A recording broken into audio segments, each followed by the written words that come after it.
جب دعا کرتے وقت تمہاری آنکھوں سے آنسو آنے لگے تو سمجھ جانا تمہاری دعا برگاہ الہی میں قبول ہو چکی ہے۔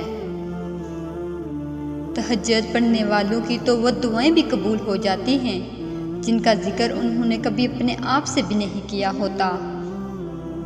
وفاؤں کے گن گانے سے بہتر ہے جو پسند ہے اس سے نکاح کرو۔ جس نے سجدوں کی توفیق دی ہے اس نے معجزوں کی کہانی بھی لکھی ہوگی۔ اللہ سے اپنا رشتہ اتنا مضبوط کرو کہ تمہیں کسی کے سہارے کی طلب ہی ختم ہو جائے۔ اللہ سے مانگنے کے بعد مشکل یا ناممکن کا گمان نہیں رکھتے، صرف یقین سے تعلق مضبوط کرتے ہیں۔ اللہ دیکھ رہا ہے کہ آپ کتنی اذیت میں ہیں اور کتنی مشکل سے صبر کو قائم رکھا ہوا ہے۔ دیکھنا بہت جلد وہ آپ کو سکون سے نوازے گا اور آپ کے صبر کا پھل ضرور عطا کرے گا۔ اللہ تمہیں تہجد تک لے آیا ہے، اس کا مطلب یہ ہے کہ اللہ تم سے راضی ہے، اور تہجد کا مطلب محبوب کو مانگنا نہیں ہے بلکہ اللہ سے اللہ کی محبت کو مانگنا ہے۔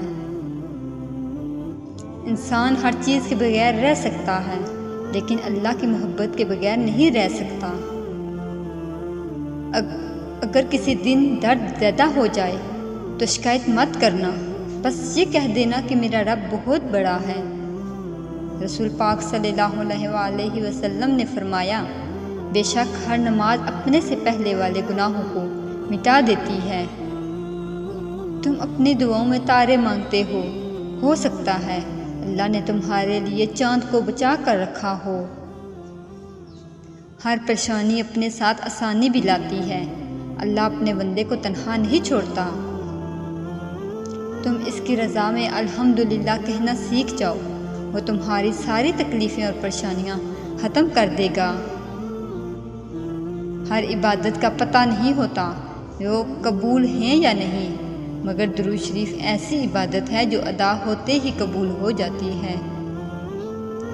یہ محبت ہی تو ہے جو دنیاوی خواہشوں سے غافل ہو کر اس کی ذات میں فنا ہونا سکھاتی ہے۔ تہجد کے وقت انسان اللہ کے بہت قریب ہوتا ہے، اتنا کہ اپنی ہر دعا پوری کروا سکتا ہے۔